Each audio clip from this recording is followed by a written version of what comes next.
Folks, welcome back. My name is Rudy. You're watching. What are we watching? I don't know what we're watching. Folks, welcome back. Today we want to comment on a few things. We're going back to the reserve list conversation. Oh, God, don't break the thumbs down button that quick. Golly, what if I say reserve list and like MetaZoo and me? Like, oh, God, jeez, don't get the video downvoted to oblivion. Be down there with the Hasbro people. So, anyways, a couple things. First of all, the market Phyrexia continues to do really well. The Phyrexian complete bundles is continuing to be a disaster with unbelievable amounts of people who are contacting me. Rudy, my order got canceled. I didn't get the Phyrexian complete bundle. Rudy, my Amazon order was canceled. Rudy, my local store order was canceled. We went through all this in the last few weeks. We've been through with I told everybody that, if you're buying on Amazon, I think they even had the cheapest price, the 80 plus tax, even $90 out the door. Chances are you probably got like a 50-50 shot of the order going through. And it looks like as of right now, a ton of Amazon orders getting canceled. I'm getting a ton of Patreon messages saying, yeah, Rudy, I didn't buy from you because you overcharged at $119 shipped. And I wanted to buy the $90 on Amazon. Now I got nothing when I can. Dude, I don't have anything for sale. It's already been sold. They've all been shipped. It is what it is. It's not very often in this world that I actually hope Wizards of the Coast reprints something, but this is one of the rare times I would actually like Wizards to reprint an item. I think the Phyrexian complete bundles do need a second wave, and I actually don't think it'll even collapse it. I think it'd probably put the price to probably about $100 a piece if they would do that, but I think they should because it's a unique product and the sheer amount of people who had their orders canceled and there's not enough to go around.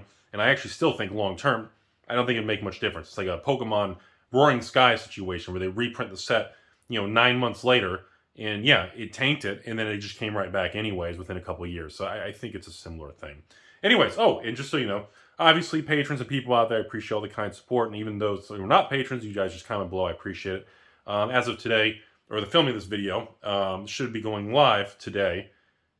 And today is the day that it goes live, where we also finally onboarded Brothers War and Dominar United, all the draft boxes for 89 shipped.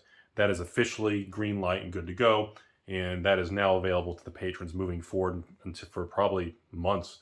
And very excited, and I appreciate it and everything. It's been it's been a tough amount of work. I've had to tie up a ton of money and to get this volume, get everything in place, and it kind of sucks in an era where your cash is getting 4 or 5% at some brokerage firms. So to pull that 4 or 5% with no risk being FDIC insured into product that's being sold at a loss as a courtesy, it's been a tough thing, but enough people wanting it, and we do have it onboarded. So now we're up to I think we're at 7 or 8 sets now for 89 ships. So that's very cool. So back to the market. I want to talk about reserve list now too. I keep getting questions because Commander Masters is coming, and people keep asking me, Rudy, if these prices keep going higher, how is it the reserve list original ABU for Horseman cards, even revised duels, remain so cheap when the new product is so expensive? It just feels weird. How can a case of set boxes of Commander Masters be $2,500, and yet I can buy Library of Alexandria for a played one for $1,500 to $2,000 range? And the honest answer is it's a combination. You have to understand, a lot of collectors and investors who are big into parking money into collectibles and alternative assets, whether they're into comic books, coin collecting, stamp collecting, blow-up doll collecting, card collecting, sports cards or non-sports cards, vintage or exotic cars, vroom vroom cars, whatever you're into, the people who have a lot of wealth and they're looking to move money around, they base a lot of decisions, because I do this all the time. I go, you base the decisions on, should I buy into, I don't know, Bazaar of Baghdad in a near mint clean copy for $3,000? Should I buy a $3,000 Bazaar when I can leave that $3,000 in a brokerage account that's paying me, 4% yield in a money market type thing? It's very difficult because now you're saying, okay, well, that $3,000 in 1 year, add 4%. That's like $3,120. Then another year, now you're to almost $3,300. Then it's very difficult for the mind to want to go into these categories that have higher degrees of risk when the risk-free rate is so high.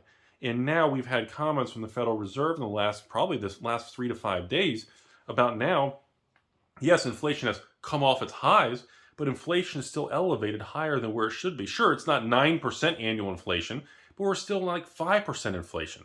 And inflation needs to be around 1 to 2 as the target. And the fact it's still elevated that much, they're probably going to have to push rates higher and probably keep them there for a longer period of time to really make sure things go back to normal. Because these are all hangover, collateral damage, and side effects of what we went through of the money machine go burr era. Period. Now, unfortunately, most of the normal Timmy population who got that free money and put it into, Pokemon or Weiss or Magic or MetaZoo or Rudy Zoo or Flesh and Blood or, whatever you put your money into, a lot of those people flipped things and tried to make money. Some people held on to it, or crypto or stocks or tech stocks, or other people are down 50, 80, 90%. Graded video games, not the VGA, but like people were buying the wad of video games for like 50 to 100,000, $1 million for $100,000, $500,000 for a perfect wad of Zelda factory sealed. And now that $500,000 Zelda is worth what? 20 grand, 10 grand, 30 grand? It's down what, 90%? That's the problem, is a lot of wealth now has been vacuumed back out of the economy. And with higher interest rates, cash is now a desirable thing for many people. Cash is no longer trash kind of thing. So that utility, also known as cash, is being treated differently. Because of everything I just said, I do not see near-term reserve list growth in Magic the Gathering vintage products. I do not see tremendous growth. Doesn't mean the prices aren't going to hold, and we could see normal 3, 5, 10%, 8%.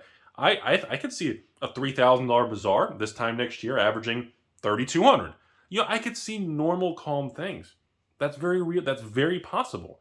But the thing is, to most people, especially the younger crowd who's used to 10xing their money in some crypto poop rocket coin of some animal or fish coin rocket kitty cat, people who are used to that, saying, wait a minute, Rudy, I got to keep my money and in a year I only make 5%. Well, inflation's higher than that. I might as well just blow it on ladies of the night, we are in a recalibration period.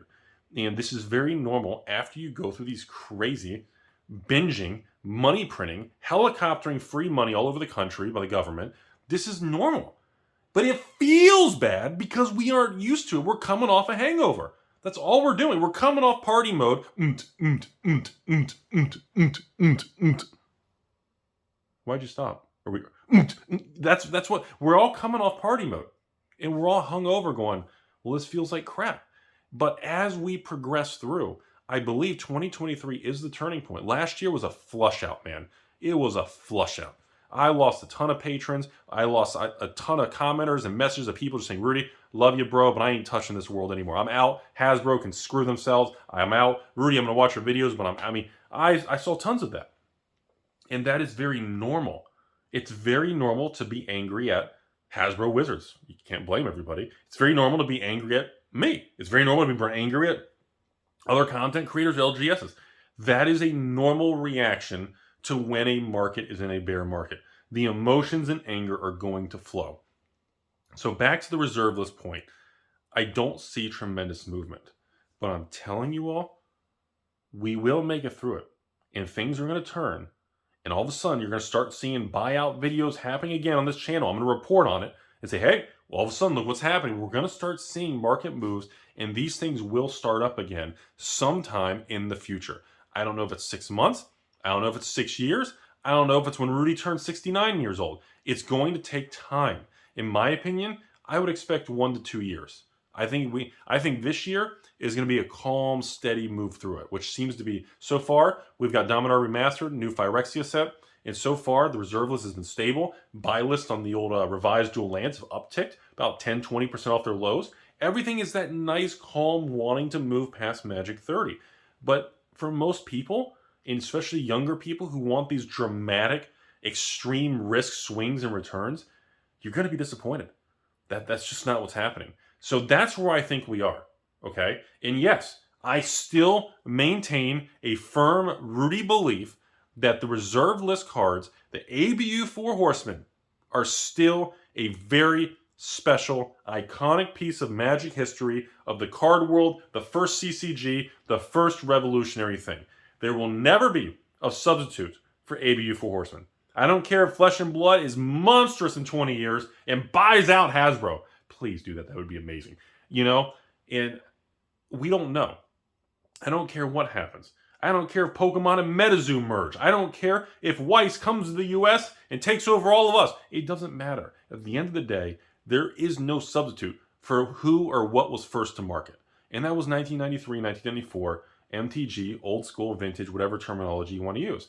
And people are acting like this is unusual. People comment me. I read Patreon messages. I love you guys, seriously. Manhuck, Bearscape, I'm there. I'm a little hairy. I'm not that hairy, but I could be hairier. But seriously, this has happened before. This whole negative growth, flat economy, flat growth for collectibles and Magic Reserve. I have been doing this hardcore. I first went all in 05. And I'm telling you all, this is 2023. I'm 2 years away from going 20 solid years of being obsessed with old school Magic. Okay? I got into it in 94. Playing. I was too young, though. I didn't have any money or anything, so I just literally begged for $5 to get one pack of Revised or 4th Edition or Ice Age at my local Books A Million or Electronics Boutique. Was it Electronics? Does anybody know what I'm talking about? I went to Electronics Boutique at the Florida Mall, and I'd buy one pack of Revised. You guys probably don't even know what Electronics Boutique is. Anyways, hashtag, anybody know what Electronics Boutique is? Anyways, I was too young, but once 05 hit, and I was in college, I started working every night, slinging drinks, waiting tables, and doing that. And I started to expand. I saw and I understood, my brain was developed, and I was less stupid than I was in high school. Now I'm just slightly less dumb. But when I was in my 20s and young, I was an idiot. I was a typical American teenage white dude moron trying to chase girls and do stupid stuff. I was dumb. And I'm just telling you right now, I maintained what I saw. And what I saw was those original items are special. And that can never be taken away. And I can tell you, from 05 to 07, there was very little growth. From 08, 09, 010, past the Great Recession, the crash of 08, 08, 09, 2010, there was a 3-year period there. 3 years! Magic cards, vintage cards, they didn't go up. They dropped in 08, maybe 10, 20%, and they slowly made back their 10, 20% in the next 2-3 years. There was no growth. So what I'm saying is, this is the first time period of pure negativity and bear market in modern social media time. This is 2023. We haven't experienced an 08, 09, 2010, or how about this, a 2001, 2002, 2003, 2004 time period when all the, Scourge and Nemesis and Onslaught and Invasion, all these garbage Magic is Dead era. That era was 4 or 5 years also. No growth, nothing. Magic player base was bleeding dry. Everything was terrible. Wizards sold Pokemon off to Nintendo. Everything was crap. But I'm telling you all, this is the first time it's happened with YouTube and social media and drama queens like me. And, we've never experienced it with this kind of connection and high rate of speed, high rate of news transfer. And that is really why this feels different. But it isn't. You are not special and unique. I am not special and unique. This situation is not special and unique. It's happened before, and it's going to happen again after you and I are long gone and we're floating in space on our way to Pluto. Pluto, you're still a planet. Love you a long time. And I still think that it feels different. But I still think we have tremendous opportunity in front of us. Things are cheap. The flippers are gone. There's no buyouts. There's no craziness. The opportunity to work hard and funnel some money aside, save your money, invest your money, collect in collectibles, buy mutual funds, do 401ks, buy a piece of real estate that has, stuff on it. I don't know. There's still opportunities. But it's not fun anymore. It's not exciting. You're not waking up the next day and seeing your crypto coin 10x. You're not waking up and saying, Rudy said buy a Mox Pearl. Guess what? Mox Pearl went from 1,000 to 1,000,000. I guess I'm done. That's gone. So now we're back to the real world where, guess what? Money is tough. Profit is tough. That's where we're at. So the people who don't evolve and the people who don't really work hard and go back to normal, you ain't going to make it, bro. Dude darts are going to miss you. You're going to get taken down. The big boys are going to outwork you. People like me are going to outwork you. And that is, I can be wrong. I can make mistakes. I can invest in the wrong thing. I can pump and dump your ex. I can say the wrong thing. But at the end of the day, even though I'm human, don't tell anyone, me Popsicle, even though I'm human, and I screw up sometimes, don't tell anybody. I know, crazy.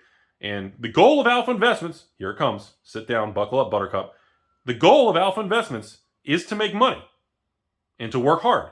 So I know that shocks some of you guys, and your tether balls are spinning in a circle. Don't get them stuck. But I'm telling you, the key is to outwork the average person. And as long as you have that mindset, you will prevail long term. Even no matter how bad, how much you're sliding down, how much you're in debt, how much prices don't go up, you have to continue to grind it. And that's really all it is. I don't need to sell you Get Rich Quick CD. You don't need a program. You don't need Hustlers University. You literally just need to work hard and not be an idiot, and don't buy dumb things. Don't be a Timmy. Don't try to get rich quick. That's all I have. Have a beautiful day. Where the hell is this video going? Holy crap. Are we uploading this?